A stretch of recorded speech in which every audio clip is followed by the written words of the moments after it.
Hello, everybody. I'm doing another Transformers review. This is the War for Cybertron Siege Mirage. I think it's the only Mirage in my collection. Um, First of all, with the accessories, he's got his own little blaster cannon. And again, just another example of like how just hollowing out both sides actually makes it look better just overall. Some cool little details in there. This is a neat detail. He has a shoulder-mounted rocket launcher of sorts, and the rocket actually comes out. I like how they even put like a little scope on it, or maybe a rangefinder. I don't know. He should be able to do that with his eyes. He's a robot, and it's mounted on his shoulder, so he doesn't need a scope. He can hold it in his hands, and he can also hold the rocket in his hands there too. And it's just the same on both sides. I love that they're doing the symmetry thing. It's not very there we go. As for the figure himself, it's a decent race car. My main objection would be the back. How it has the second set of fins here, which later is part of the robot, is just kind of sticking out there. I like the translucent plastic. I'm usually not a fan of it, but this is actually held up and it's not real brittle like translucent plastic tends to be. Maybe the only thing else that I would have asked for, well, and I guess that is one thing, is like this is from the TV show basically directly. So there would be no humans because there was no humans in, I think, all of War for Cybertron, even when they went to Earth.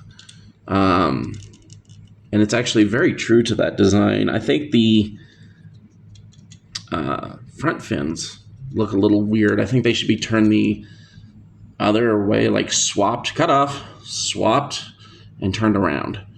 And then they would like go like this instead of like this. But that's just me. Nice big Autobot symbol there. There's some Cybertron writing on the side, along with a K and an S. I have no idea what that says. For transformation, he's actually a little wonky. Go and take these off first, and then take that off. One thing I never really liked, and actually broke on mine, is these little tabs that connect. I mean, that's a new one. And then this one, the head actually broke off into the figure on mine. It's just a real weak connection. And again, just attesting to how much translucent plastic actually sucks. You can't use it for small connections like that. But this isn't too major because the arms, when they come in together, they actually lock that all into place. So it's a little bit not necessary to even have those pegs there. But just be wary that those can and probably will break on you. Anyway, go ahead and separate the arms. Pull the head out. Tuck the wheels in. I thought that was ingenious. I love that. That's so cool. The arms will clip in those snaps, or snap in those areas. There we go. And then separate the legs. And actually, I forgot something. Oh, we could still do it. Yeah, accordion that whole big spine thing up. It just, accordion's real nice and actually should, yeah, lock into place in the front. There's a tab there. It'll go in there. And it'll hold it real secure. Take the wheels and rotate them 100, actually it's over 180 degrees. And then you're going to disconnect those and flip out to the foot and bring it around. And just do the same thing with the other one if it wants to let go. And I don't know that those have any mechanical juncture in there. Oh, they do. I see it. So there's a little, oops. There's a little slot there, and that will slide into it. It just always went in so naturally. I never really thought that much about it. And there he is. Oh, the hands. Doop. Doop. Now, I will have to say that it has been a few years since this figure's been out. Probably like 5 or so years. And he has gotten a little loose, especially in the hips and in the swivel here. I figured this would give out. It's not dangly loose, but they are definitely showing their time. It can be hard to, if you got him in your collection, you're just kind of placing him somewhere, he can falter and maybe fall down. But otherwise, they've held up pretty well. And it's kind of funny because this is like a figure that I really haven't messed with that much. Mirage just isn't my favorite character. And he's not really my boy's favorite character either. And I forget if that's right or left, but they have holes on him for both sides. So, yeah, there's Mirage. I definitely love the look, and that's what I was talking. This is the part that sticks out the tail end on the car mode. It's just the front because it's all hidden back there. The back is kind of disgusting to look at. I mean, it's a mess. The front is beautiful though. I love the front. And getting close on the head sculpt. That's I hit the camera again. That's a beautiful head sculpt. I like it. And at least on this one, you could tell he has got the powder blue eyes, even though he's surrounded by a bunch of blue already. They've been doing some really good detailing with this, and I wouldn't say this is like has impressed me as much as like the Optimus Prime did. Like, oh my god, I'm paying so much more for like it definitely hit the price point exactly. But yeah, I thought that was a nice figure. Here he is next to the Prime from last week.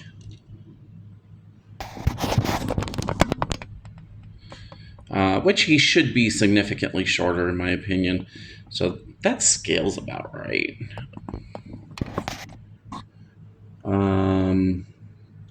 Now I really showed you that one. So I wanted to show you this one. I love that they did this. This is actually Crusher, which is a GoBot. And for those of you that have no clue what the heck a GoBot is, it's basically, I don't want to say a copy or a knockoff of a Transformer, because actually GoBots came out before Transformers did. Few people really even know that or even know what a GoBot is. But basically it was just another kid's show that was designed to sell toys. That's all you really need to know for these purposes. Now Crusher is actually a she, and she's from the Age of the Primes line. She's very similar to the Mirage I just showed you. But if you look, she's actually just a tiny bit longer.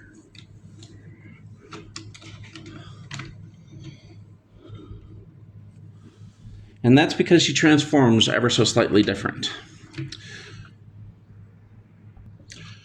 Now, I didn't show size comparisons with Optimus's semi-mode because it's going to be way off, but here it is anyway, I suppose.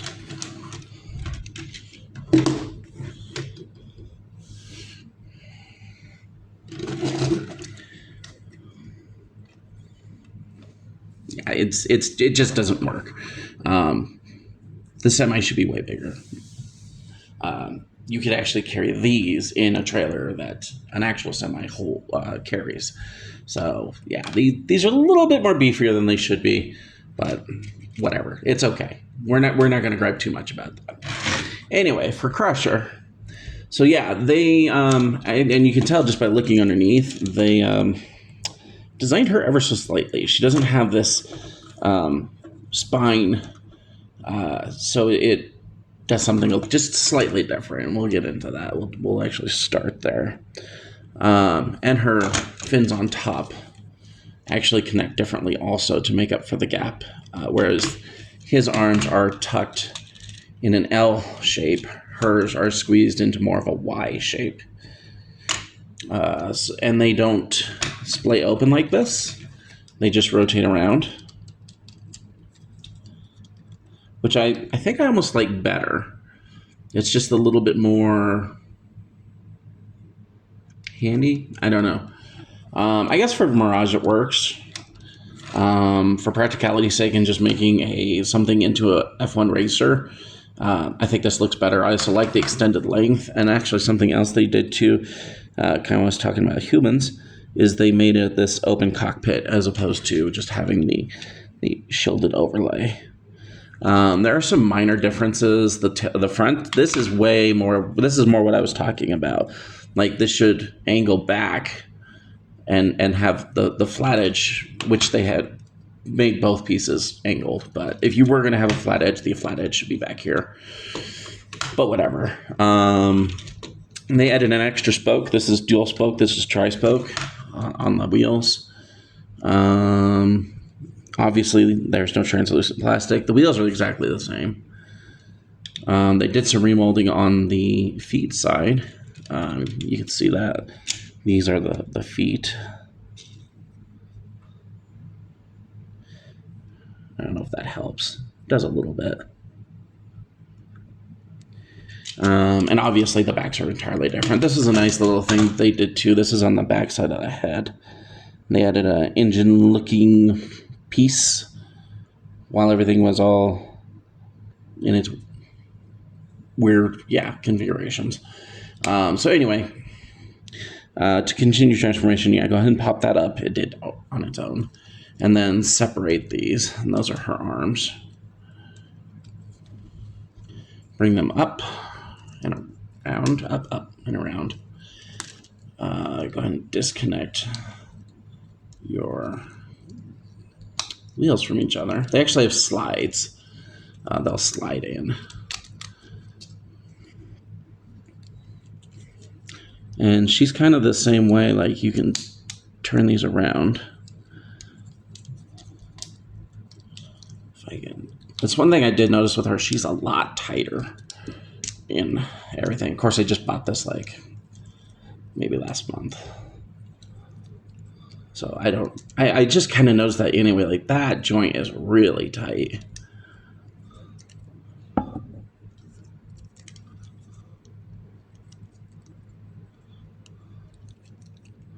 Okay, she has the same slide here, but it doesn't quite click in like it does on Mirage. It's kind of okay with the rest of her legs being as tight as they are.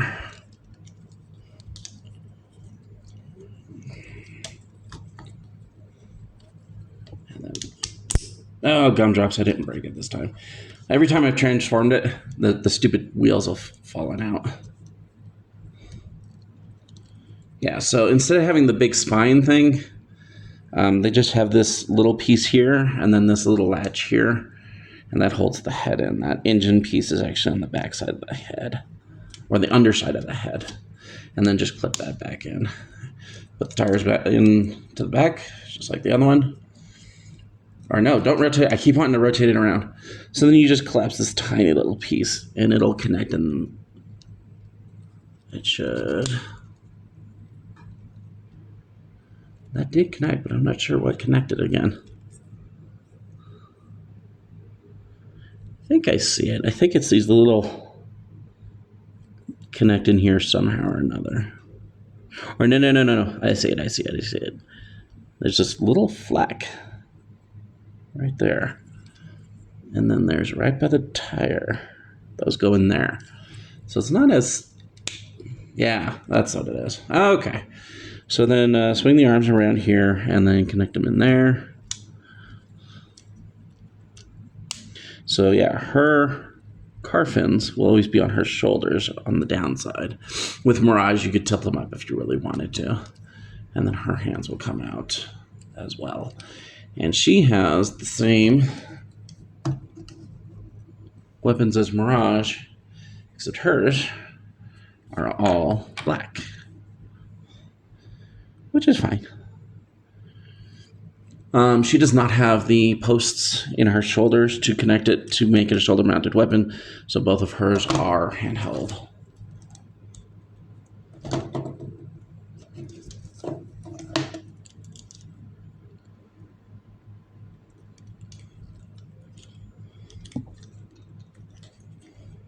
Now, she had a cool ability in the cartoon.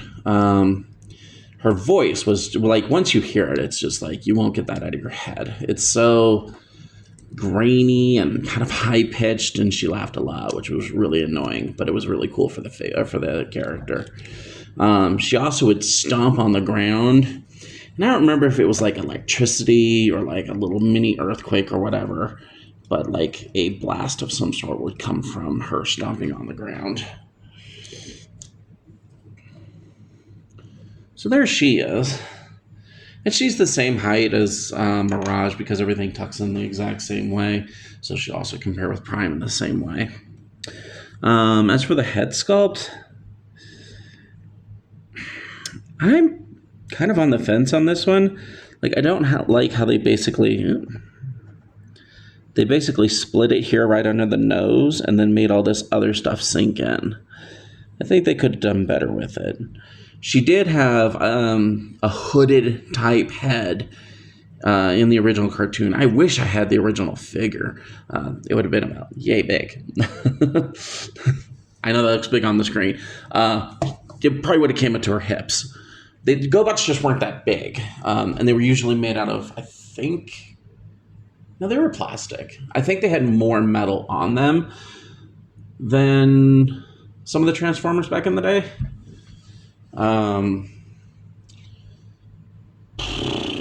But yeah, that's Crasher. I'm so glad I finally got my hands on this. I wish they would do some of the other ones and get some of the licensing. Like they could do Cykill out of Wreck-Gar. He was a motorcycle and had spiked tires. Like they could totally remold a Wreck-Gar into Cyclone or Cykill. Pick a jet and they could use that. Well, no. You know what? I bet they could remold one of the Starscreams for Leader 1. Because his nose cone bent back, very similar to Starscream. They would just have to work on the body, because if I remember right, I'm going to get the designation wrong, but the name's correct. I think he was an F something Eagle. He was an Eagle. I forget the designation of the airplane. Totally not my notes. I'm just rambling now. Turbo could be, he was the little red car that was kind of gruff. He could be just about any sports car out there. Could be remolded for him. They had a little scooter dude. That would be a hard one to remold into pretty much anything. Maybe one of the tiny little dudes that either came on the Defensor or the Victorian, the Gal combiner. They could take the little robot from that and remold that into a scooter. That there ends the knowledge of my GoBot knowledge of names. I think one was named Chopter, but he was really just kind of blocky. His head was down and his face was on the other side of the nose cone, and then his arms just folded out and you pulled his leg out and you were done. Like, it was that easy to transform him. So it'd be really weird to, like, I don't know, make him from, like, even the guy that I did last week, the Vector, or Vortex Vector. Yeah, it'd be weird to do him from anything Vortex, or even Blades from the Protectobots. They had these things. There was a mini movie called The Trial of the GoBots and the Rock Lords or something like that. I don't know that I thought, probably going to catch some heat for this, but I always thought the rock lures were stupid. I mean, it's cool to transform into a rock and then hide, but like other than that, what are you going to do? I don't know. Maybe they roll around or something. I had the gold nugget one and then the one with the really long neck, if anybody has any idea what I'm talking about anymore. But yeah, I wish that they would take more of the GoBots and do similar things to them as this, or even make new molds. I mean, they've been so cool at making new molds lately. I remember I had a submarine one. I think he was a GoBot. He was just kind of weird because he just kind of like up at you stood him on the blades part, the propulsion part of the submarine. The legs pulled out, separated slightly, and then turned around, and those were the feet. Then the arms just kind of splayed out, and then there was his head, chest, arms, and hands, and it was done. Like GoBots was no like mystery on how these things transformed. Kind of like Transformers are sometimes now. It's like, oh my god, these can be intimidating. I was actually intimidated by this figure, and that's one of the reasons I wanted to show you this one too, because I actually brought this one out because I don't look at directions if I don't have to. But I was like, wait a minute, this is just Mirage, so why isn't this working? And then that's when I discovered that the spine was all different, and it was slightly longer, and they did do a little bit of tweaking with the transformation. But yeah, I would kill for, like, I think a third-hand company did Psykill, but from what their review said, it just seemed cheap, and I'm not going to go paying $50, $60, $70, $80, $90, $100 for something that feels cheap as shit. Like, no, it's not how I roll. I kind of feel bad about the Devastator I picked up because he was like 150 and he's sitting in a big pile in my room. You saw him at the end of the video last week. He just doesn't hold together, and I'm very disappointed with it. But yeah, that's pretty much it for today. Go ahead and like, comment, subscribe on the bottom of the video. I can do more of these. I have no problem with that. People seem to like these. If you do, let me know. I do still have a couple of Magic decks that I want to get out there. I might do a video game. I don't know. I'm on the fence about it. I stopped doing video games because I kept getting strikes on my account for copyright infringement for the songs. It's like, well, it's in the video. What do you want me to do? I guess I could just shut the music off. But anyway, that's neither here nor there. All those are gone and to the multiverse of deletion. I'm sure they're out there somewhere. But anyway, that's all I got for now, so we'll see you next time.